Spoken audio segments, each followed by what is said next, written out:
إن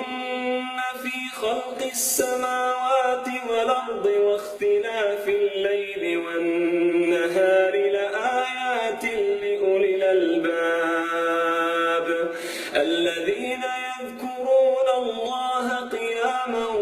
وقعودا وعلى جنوبهم ويتفكرون في خلق السماوات والأرض ربنا ما خلقت هذا باطلا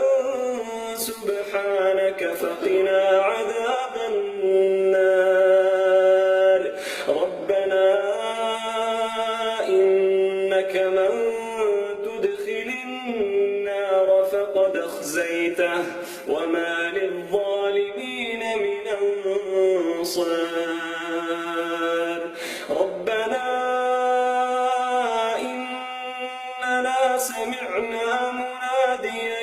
ينادي للإيمان أن آمنوا بربكم فآمنا ربنا فاغفر